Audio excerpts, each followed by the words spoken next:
Surgery अपने आप ਜਿਹਨੂੰ ਅਸੀਂ ਕਹਿੰਦੇ ਮਿਨੀਮਲੀ ਇਨਵੇਸਿਵ ਸਰਜਰੀ ਜਿਹਦੇ 'ਚ ਆਪਾਂ ਕੋਈ ਵੱਡਾ ਚੀਰਾ ਜਾਂ ਚੀਰ ਫਾੜ ਦੀ ਲੋੜ ਨਹੀਂ ਹੁੰਦੀ।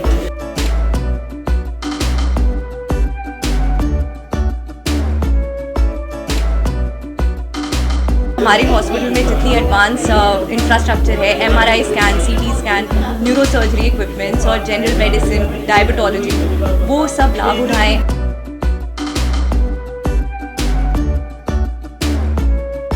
ਅਸੀਂ ਪੂਰੇ ਇਕਵਿਪਡ ਆ ਔਰ ਪਬਲਿਕ ਨੂੰ ਵੀ ਅਵੇਅਰ ਹੋਣਾ ਚਾਹੀਦਾ ਕਿ ਕਿਹੜੀ ਸਰਜਰੀ ਕਿਹੜੀ ਨਵੀਂ ਟੈਕਨੀਕ ਨਾਲ ਕਿੱਥੇ ਕਿੱਥੇ ਹੋ ਸਕਦੀ ਹੈ।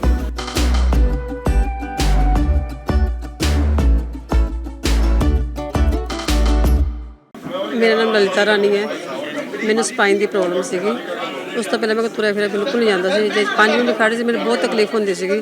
जो दी मैं सर्जरी कराई उस तो बाद मैं सैट है, मैं बिल्कुल तुर फिर सकती है, कोई प्रॉब्लम नहीं है। इस बाद हूँ नहीं दर्द भी कुछ नहीं है, हूँ तुरंत मैं ठीक है सारा कुछ। हाँ जी बिल्कुल ठीक है। 1.5 महीना हो गया मेरी सर्जरी हुई, मैं बिल्कुल ठीक है। हाँ जी मेरा नाम पुष्पा है जी।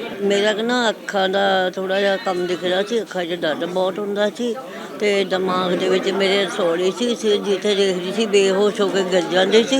ਤੇ ਮੈਂ ਡਾਕਟਰ ਅਰੋੜਾ ਜੀ ਦੇ ਆਈ ਐਕਸੀਡੈਂਟ ਦੇ ਕਾਰਨ, ਤੇ ਡਾਕਟਰ ਸਾਹਿਬ ਨੇ ਦੱਸਿਆ ਵੀ ਤੁਹਾਡੇ ਸਿਰ 'ਚ ਰਸੌਲੀ ਹੈ। ਤੇ ਮੇਰਾ ਆਪਰੇਸ਼ਨ ਐਨ ਠੀਕ ਠਾਕ ਹੋ ਗਿਆ ਜੀ। ਮੈਂ ਬਿਲਕੁਲ ਤੰਦਰੁਸਤ ਹਾਂ, ਕੋਈ ਮੈਨੂੰ ਬਿਮਾਰੀ ਨਹੀਂ। ਡਾਕਟਰ ਸਾਹਿਬ ਦਾ ਬਹੁਤ ਬਹੁਤ ਧੰਨਵਾਦ ਜਿਨ੍ਹਾਂ ਨੇ ਮੈਨੂੰ ਮੁੜ ਕੇ ਲੰਬੀ ਜ਼ਿੰਦਗੀ ਦਿੱਤੀ। फर्स्ट इन लुधियाना और से पंजाब हुई है, जो कि सर्जरी बहुत डिफ़िकल्ट थी। ब्रेन खोलना पड़ता है, ना ब्रेन स्कल खोली गई, ना पेशेंट को कॉम्प्लिकेशन हुई।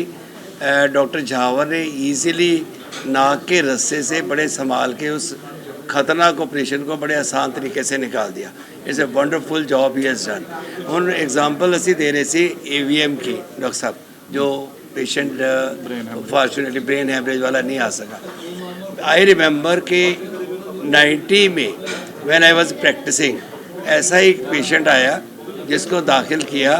दे could afford it, it was not possible in India that time. At 90 में वो पेशेंट 20 करोड़ रुपीस स्पेंड करके USA से ट्रीटमेंट करा के आया था। And he had lot many issues. Going to USA is not that simple. And now यहाँ पे पेशेंट आया, आराम से सर्जरी कर दी गई और 4 दिन बाद छुट्टी। देखो मेजर ਇਹਦੇ 'ਚ ਟਾਈਮ 2 ਤੋਂ 3 ਘੰਟੇ ਲੱਗੇ, ਜੋ ਕਿ ਆਪਣੇ ਆਪ 'ਚ ਵੀ ਕਾਫੀ ਫਾਸਟ ਕਵਾਂਗੇ। ਜ਼ਿਆਦਾਤਰ ਨਿਊਰੋ ਸਰਜਰੀ ਅਸੀਂ ਟਾਈਮ ਤੇ ਇੰਨੀ ਤਵੱਜੋ ਨਹੀਂ ਦਿੰਦੇ। ਸਾਡਾ ਕੰਮ ਮੇਨ ਜੌਬ ਹੁੰਦੀ ਕਿ ਕੰਮ ਵਧੀਆ ਹੋਵੇ। ਘੰਟਾ ਅੱਗੇ ਪਿੱਛੇ ਵੀ ਲੱਗ ਜਾਵੇ ਉਹ ਮੈਟਰ ਨਹੀਂ ਕਰਦਾ, ਕਿਸੇ ਦੀ ਲਾਈਫ ਦਾ ਸਵਾਲ ਹੈ, ਉਹਨੇ ਪੂਰੀ ਲਾਈਫ ਗੁਜ਼ਾਰਨੀ ਹੈ। ਜੋ ਮੇਜਰ ਕੰਪਲਿਕੇਸ਼ਨ ਇਹ 'ਚ ਹੋ ਸਕਦੀ ਹੈ ਉਹ ਸਭ ਤੋਂ ਮੇਜਰ ਬਲੀਡਿੰਗ, ਕਿਉਂਕਿ ਜਦੋਂ ਤੁਸੀਂ ਨੱਕ ਥਣੀ ਆਪਰੇਸ਼ਨ ਕਰ ਰਹੇ ਆ, ਦੋਨੋਂ ਮੇਨ ਜਿਹੜੀਆਂ ਦਿਮਾਗ ਦੀਆਂ ਨਾੜੀਆਂ ਉਹਦੇ ਪਿੱਛੋਂ ਤੁਸੀਂ ਜਾਣਾ।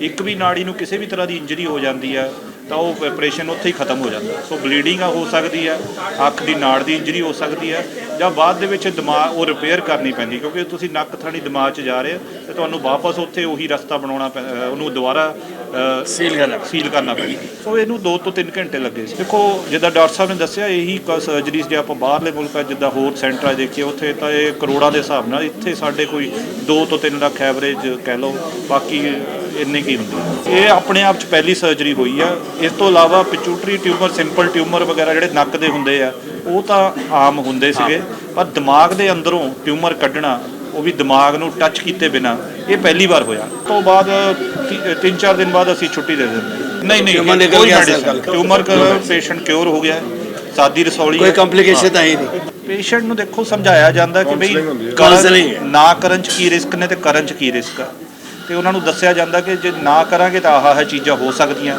ਫਿਰ ਉਹਨੂੰ ਆਪਣੇ ਇੱਕ ਕਹਿ ਲਓ ਕਿ ਸਾਡੀ ਟੀਮ 'ਤੇ ਕੌਨਫੀਡੈਂਸ ਵੀ ਹੁੰਦਾ, ਜਦੋਂ ਦੇਖਦਾ ਕਿ ਉਹ ਇੱਥੇ ਨਿਊਰੋ ਦੇ ਸਾਰੇ ਪੇਸ਼ੈਂਟ ਆਲੇ ਦੁਆਲੇ ਠੀਕ ਹੋ ਕੇ ਜਾ ਰਹੇ ਆ ਤਾਂ ਉਹਦਾ ਕੌਨਫੀਡੈਂਸ ਬਹੁਤ ਬਣ ਜਾਂਦਾ।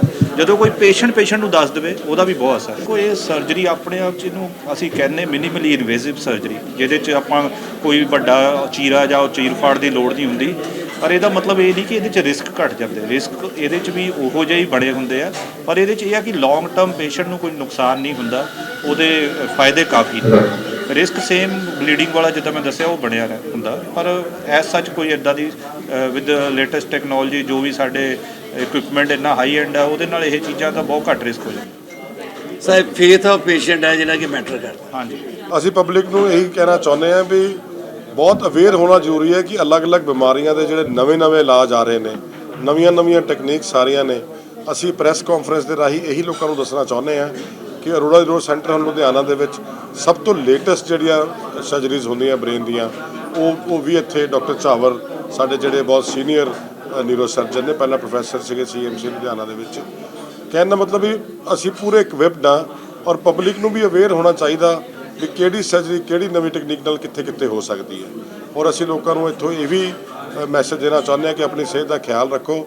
ਛੋਟੇ ਤੇ ਛੋਟੇ ਜਿਹੜੇ ਤੁਹਾਡੇ ਹੈਗੇ ਨੇ, ਭਾਵੇਂ ਕੋਈ ਸੁੰਨਪਨ ਆ ਰਿਹਾ, ਕੋਈ ਭਾਵੇਂ ਹੈਡੇਕ ਹੈ, ਨਿਗਾਹ ਘਟ ਰਹੀ ਹੈ, ਭੁੱਖ ਘਟ ਰਹੀ ਹੈ, ਜ਼ੁਬਾਨ 'ਚ ਕੋਈ ਬੋਲਣ 'ਚ ਦਿੱਕਤ आ रही है, छोटे तो छोटे साइन को भी इग्नोर नहीं करना चाहिए। अभी सबने बताया कि इतनी एडवांस सर्जरी पॉसिबल हो पाई है, तो हम ये मैसेज देना चाहते हैं पब्लिक को कि पंजाब में, लुधियाना में ऐसी फैसिलिटीज़ बहुत अवेलेबल है, एडवांस फैसिलिटीज़ हैं। किसी को दिल्ली बॉम्बे दूर तक जाने की ज़रूरत नहीं है। कोई भी प्रॉब्लम है वो आएँ, दिखाएँ, उसका जो बेस्ट इलाज है वो हम करेंगे और उन्हें रिलीफ डेफिनेटली मिलेगा। और इस प्रेस कॉन्फ्रेंस का यही मकसद है कि लोगों को पता चले कि Ludhiana is one of the leading cities when it comes to medical facilities in the country. और हमारे हॉस्पिटल में जितनी एडवांस इंफ्रास्ट्रक्चर है, MRI scan, CT scan, neuro surgery equipments और जनरल मेडिसिन, डायबिटोलॉजी, वो सब लाभ उठाएँ, आएँ, अब दिखाएँ। और हमें उम्मीद है कि हम कंट्रीब्यूट कर पाएंगे कि सोसाइटी में जितने लोगों की सेवा हो सके वो हो।